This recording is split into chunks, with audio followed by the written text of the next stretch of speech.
Have you ever seen an animal that looks like it's mummified itself alive? This is a desert frog, encased in its own skin, creating a waterproof cocoon. It looks dead, right? But it's not. This little guy can stay like this, buried under the desert sand, for years, just waiting for the rain. This isn't just a deep sleep, it's a state of suspended animation, and it's one of nature's most incredible secrets. How can an animal just pause its life? It's a superpower shared by a few remarkable creatures, like the African lungfish and even bears.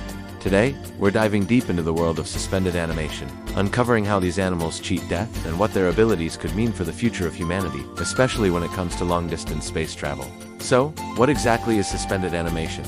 It's not just hibernation, it's a state where an animal's metabolic processes slow down to an almost complete stop. Think of it like putting your body on the ultimate power-saving mode. Heart rate, breathing, and body temperature all plummet. For the desert frog, its metabolism can drop to less than 1% of its normal rate. It's so extreme that it is nearly impossible to tell if it is alive or dead without scientific instruments. Let's go back to that frog. It lives in some of the harshest deserts in the world, where water is a rare luxury. When the dry season hits, it burrows deep into the mud. As the mud hardens, the frog sheds multiple layers of its skin, creating a tough, parchment-like cocoon around its entire body, except for its nostrils. This cocoon prevents it from drying out. Inside, its body enters a state of extreme shutdown. It doesn't eat, it doesn't drink, it barely even breathes. It just waits. When the rains finally return, sometimes years later, the water softens the cocoon, and the frog emerges, ready to live, eat, and reproduce as if no time has passed at all. It's a mind-boggling survival strategy. Now, let's talk about an even more extreme example, the African lungfish. This creature is like a living fossil. It has both gills and a primitive lung, allowing it to breathe air. This is crucial for its survival. When the rivers and ponds it lives in dry up during droughts, the lungfish burrows into the mud, just like the frog. It then secretes a mucus cocoon around itself, leaving a small tube to the surface for air. Once inside its cocoon, the lungfish's metabolism grinds to a near halt.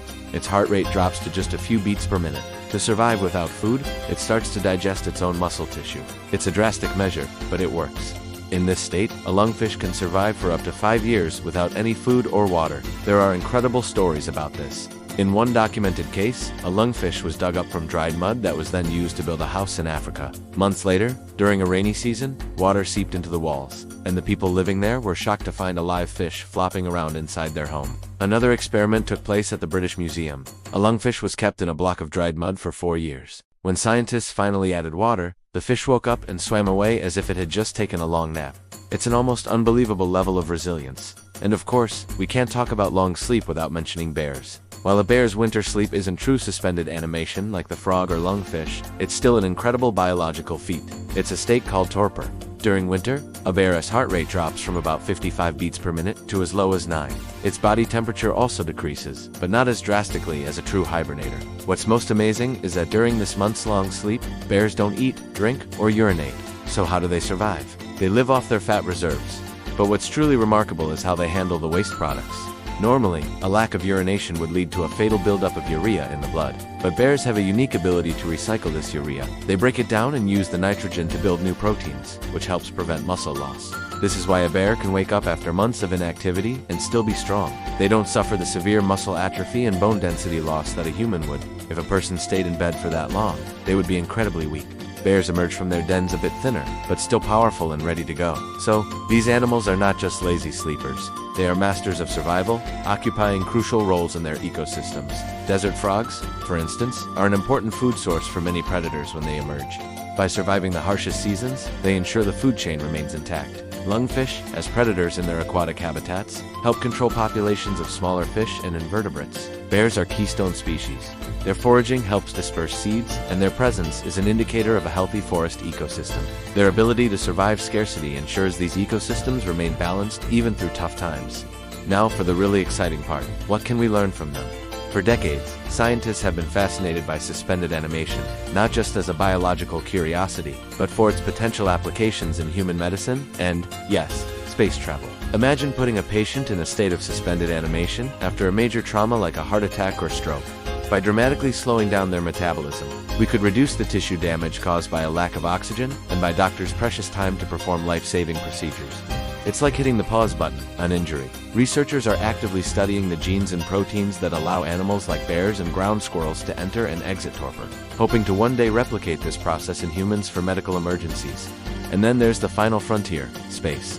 Traveling to distant stars and planets, like Mars or beyond, would take years, even decades. With our current technology, a long journey in a cramped spacecraft presents huge challenges: psychological stress, the need for vast amounts of food and water, and the physical toll of zero gravity, like muscle and bone loss. But what if astronauts could be placed into a state of torpor, just like bears? They could sleep through the majority of the journey. This would solve so many problems. The need for food, water, and oxygen would be drastically reduced. The psychological burden of long-term confinement would disappear. And if we could crack the bear's secret to preventing muscle and bone decay, astronauts could arrive at their destination healthy and ready for their mission. This isn't science fiction. NASA and other space agencies are seriously investigating this concept. They are studying how hibernation works at a molecular level, looking for a way to induce a safe, reversible, torpor-like state in humans. The hibernation masters of our own planet might hold the key to our future as an interplanetary species. From a self-mummifying frog in the desert to a fish that can live in a mud block for 5 years to a bear that recycles its own body to survive the winter, nature has already perfected the art of suspended animation. These creatures aren't just fascinating, they are living blueprints for survival against impossible odds. By studying them, we are not just learning about the natural world. We are unlocking secrets that could one day save human lives and carry us to the stars. So next time you think about taking a long nap, remember the desert frog and the lungfish. They've taken it to a whole other level. Thanks for watching, and if you enjoyed this journey into the world of suspended animation, don't forget to like, subscribe, and hit that notification bell for more amazing stories from our planet. See you next time.